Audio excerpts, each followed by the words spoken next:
Luka ta enelia. Abosam te Yesu kpɔ. Azɔ Yesu si me gbɔgbɔ kɔkɔe la yɔ fũu la, dzo le Yɔdan tɔsisi la to, eye gbɔgbɔ kɔkɔe la kplɔe yi ɖe Yudea ƒe gbedadaƒo afi aɖe. Enɔ afi ma ŋkeke 40, eye Abosam va tee kpɔ le ŋkeke siawo katã me. Meɖu naneke le ŋkeke siawo katã me o, ale dɔ wui vevie. Abosam gblɔ nɛ be, nenye be Mawu vie nenye tututu la, ekema ɖe gbe na kpe siawo be woatrɔ zu abolo. Yesu ɖo eŋu nɛ be, woŋlɔ ɖe ŋɔŋlɔ kɔkɔea me be, menye nuɖuɖu ɖeɖe ko ŋuti ame nanɔ agbe ɖo o. Abosam kplɔe yi teƒe kɔkɔ aɖee, eye wòɖe xexea me fiaɖuƒewo katã fiae le ɣeyiɣi kpui aɖe ko me, eye wògblɔ na Yesu be, woe matsɔ ŋusẽ sia katã kple ŋutikɔkɔe ana, elabena tɔnyewoe, eye mate ŋu atsɔ wo na ame sia ame si melɔ̃. Eya ta ne edze klo de ta agu nam ko la, matsɔ wo na wò. Yesu ɖo eŋu nɛ be, abe ale si woŋlɔ ɖe ŋɔŋlɔ kɔkɔea me ene la, Mawu ɖeka hɔ̃ ko le be míasubɔ. Azɔ Abosam gakplɔe yi Yerusalem, eye wòtsɔe ɖo gbedoxɔ la ƒe kɔkɔƒe kekeake. Egblɔ nɛ be, nenye Mawu vie nenye vavã la, ti kpo tso afi sia, elabena woŋlɔ ɖi be, ade se na eƒe dɔlawo le ŋutiwò be, woakpɔ tawò nyuie, woatsɔ wò ɖe woƒe asiwo me, ale be matsɔ wò afɔ axlã ɖe kpe aɖeke o. Yesu ɖo eŋu nɛ be, ŋɔŋlɔ kɔkɔe la gblɔ be, mègate wò Mawu Aƒetɔ la kpɔ o. Esi Abosam wu tetekpɔwo katã nu la, egblẽ Yesu ɖi dzo le egbɔ hena ɣeyiɣi bubu. Yesu ƒe dɔgɔmedzedze le Galilea. Gbɔgbɔ kɔkɔe la ƒe ŋusẽ yɔ Yesu me fũu azɔ, ale wòtrɔ yi Galilea.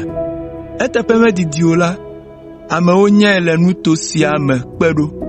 Le mawunya deto si wògblɔna le woƒe ƒuƒoƒewo ta la, ame sia ame kafu nɛ ŋutɔ. Nugbegbe le Yesu ŋu le Nazaret. Eva Nazaret, afi si wonyii le, eye wòyi woƒe ƒuƒoƒewo le Dzudzɔgbe ŋkekea dzi, abe ale si wòwɔnɛ ene. Esi wòtso be yeaxlẽ mawunya la, wotsɔ nyagblɔɖila Yesaya ƒe agbalẽ nɛ be wòaxlẽ. Eʋu teƒe si woŋlɔ ɖo be, Aƒetɔ la ƒe gbɔgbɔ le dzinye, eya ta wosi ami nam ɖo. Edɔm ɖa be magblɔ nyanyui la na ame dahewo. Edɔm ɖa be maɖe gbeƒã be woaɖe ga aboyomenɔlawo, eye ŋkunɔwo ƒe ŋkuwo aʋu. Ame siwo wote ɖe anyi la, ado le wote ɖe anyilawo si me, eye maɖe gbeƒã Aƒetɔ la ƒe ƒe nyui la. Esi wòxlẽ nya siawo vɔ la, etu agbalẽa, tsɔe na dɔla la, eye eya ŋutɔ yi ɖanɔ anyi. Ke ame siwo katã nɔ ƒuƒoƒe la fɔ ŋku ɖe edzi gãa. Yesu gagblɔ na ameawo be, mawunya sia va eme le egbeŋkeke sia dzi. Ame siwo katã nɔ xɔa me la kafui, eye woƒe mo wɔ yaa le amenuveve nya si wògblɔ la ta. Wobia wo nɔewo be, nya kae nye esia? Alo menye Yosef viwo oa? Yesu ɖo eŋu na wo be, ɖewohĩ miaɖo ŋku lododo sia dzi be, gbedala, dagbe le wò ŋutɔ ɖokuiwo ŋu, esi gɔmee nye be, nu ka ta mewɔ nukunuwo le wò ŋutɔ wò dedu me, abe ale si nèwɔe le Kapernaum ene o. Vavã mele gblɔ na mi be, bubu menɔ nyagblɔɖila aɖeke ŋu le eya ŋutɔ ƒe dedu me o. Mele gblɔ na mi kple kakaɖedzi be, ahosi geɖewo nɔ Israel le Eliya ŋɔli, esi wotu dziƒo nu ƒe 3 kple afã, eye dɔwuame sesẽ aɖe va anyigba blibo la dzi.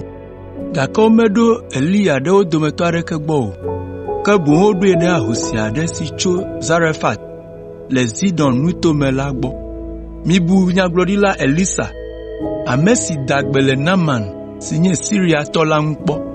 Togbɔ be kpodɔléla geɖewo hã nɔ Israel siwo hiã gbedada vevie hã, Elisa meda gbe le woawo ŋu o, negbe Naman Siriatɔ la ko. Yesu ƒe nya siawo ve dɔme na ameawo ŋutɔ le ƒuƒoƒea. Esi wose wo, woƒe dziwo ho ɖe eŋu, ale wotso hetutu asi ʋume nɛ do goe le xɔa me.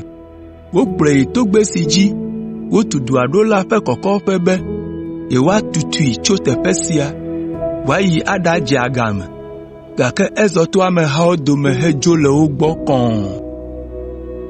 Yesu nya gbɔgbɔ makɔmakɔ le ŋutsu aɖe me. Yesu trɔ yi Kapernaum, si nye du aɖe si le Galilea nuto me la me, eye le afi sia egblɔ mawunya na amewo le Dzudzɔgbe ŋkeke ɖe sia ɖe dzi le woƒe ƒuƒoƒewo. Eƒe nyagbɔgblɔwo wɔ nuku na ameawo katã le afi sia hã, elabena eƒo nu ŋusẽtɔe. Gbe ɖeka esi Yesu nɔ mawunya gblɔm le ƒuƒoƒea la, ŋutsu aɖe si me gbɔgbɔ vɔ̃ aɖe le la de asi lidodo me ɖe eta be, Yesu Nazaretitɔ, nu ka ta nèle fu ɖem na mí ɖo? Ɖe nèva be yeatsrɔ̃ mía? Menya ame si nènye, wòe nye Mawu ƒe Vi kɔkɔetɔ la. Yesu blu ɖe eta gblɔ be, zi ɖoɖoe. Azɔ egblɔ na gbɔgbɔ vɔ̃ la be, do go le ame sia me. Gbɔgbɔ vɔ̃ la tsɔ ŋutsua xlã ɖe anyi ŋɔdzitɔe. Ameha la ƒo zi ɖe eŋu henɔ ekpɔm, ke gbɔgbɔ vɔ̃ la do go le amea me, eye megawɔ nu vevi aɖeke o. Esia wɔ nuku na ameawo ŋutɔ, ale wobia wo nɔewo be, ŋusẽ ka ƒomevie le ame sia ƒe nyawo ŋu, ale be gbɔgbɔ vɔ̃wo ŋutɔwo gɔ̃ hã ɖoa toe. Nukunu si Yesu wɔ la kaka ɖe nutoa katã me le ɣeyiɣi kpui aɖe ko me. Yesu yɔ dɔ ame geɖewo. Esi Yesu dogo le ƒuƒoƒea gbe ma gbe la, eyi Simɔn ƒe aƒe me, eye wòke ɖe Simɔn lɔƒo ŋu wònɔ ŋudza sesẽ aɖe lém. Ame sia ame kloe va ɖe kuku na Yesu gblɔ be, míeɖe kuku na wò, da gbe le eŋu. Yesu yi ɖatsi tsitre ɖe dɔnɔa ƒe aba gbɔ, eye wòɖe gbe na dɔlélea be wòaɖe asi le eŋu. Dzoxɔxɔ sesẽ si nɔ nyɔnu la ƒe lãme la nu bɔbɔ enumake, eye eƒe lãme sẽ. Ale wòtso yi ɖaɖa nu va ɖo woƒe akɔme. Le ɣetrɔ miaa la, kɔƒemetɔwo katã kplɔ ame siwo katã nɔ dɔ vovovowo lém le woƒe aƒewo me la vɛ na Yesu, eye wòda asi ɖe wo katã dzi heyɔ dɔ wo.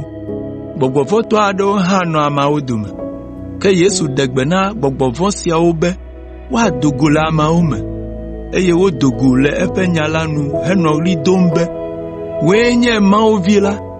Esi Yesu kpɔ be gbɔgbɔ vɔ̃wo nya be yee nye Kristo la, eɖe gbe na wo be woazi ɖoɖoe. Mawu nya gbɔgblɔ le du geɖewo me.